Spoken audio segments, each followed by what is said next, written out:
Operation नाही किंवा कोणतं औषधाचं काही ठिकाणी नाही आहे आणि आयुर्वेदिकच्या बाबतीमध्ये सुद्धा काही तसं नाही आहे. फक्त त्यांना त्या याच्यावरती गुडघादुखी असेल, मणक्याचं असेल, कंबरदुखी असेल, ज्याच्या याच्यावरती जो काही त्रास आहे खांद्याचा तर त्याच्यावरती मदत करण्याचं काम तुम्ही करता आणि त्या माध्यमातून त्या ठिकाणी सर्वसामान्यांना परवडणारं एक सेंटर आहे.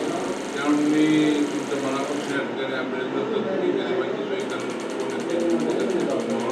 त्यांनी चांगली सोय केली त्यासाठी मी पुन्हा एकदा अभिनंदन करतो. कारण मी सिन्नर याच्यामध्ये मी पहिल्यांदाच पाहिलं की आपल्या राज्याचे मंत्री व्हिडिओ चालू आहे मित्र आणि त्यांच्या मतदारसंघामध्ये गरिबांना चांगल्या प्रकारे सोय करण्याचं काम तुम्ही केलं जेणेकरून गरिबांना त्याचा चांगल्या प्रकारे सहजपणे हा उपचार होऊ शकतो.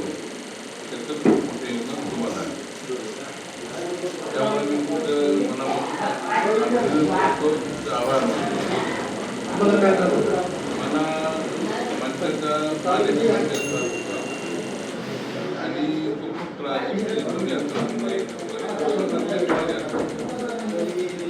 त्याच्यामध्ये आता सगळं नाहीला घेतलेलं आहे. आता मला बरं वाटतंय की चांगल्या प्रकारे तुमच्या हाताला येत असेल आता मी खात्री करणार की याच्यामध्ये जर पहिल्यांदा तुमच्या घेतल्या असं वाटलं की त्यात काही सुधारणा झाली तर मी खऱ्या अर्थात तुमच्या मनापासून या ठिकाणी आजच अभिनंदन करतो की चांगली सेवा या ठिकाणी केलेली आहे.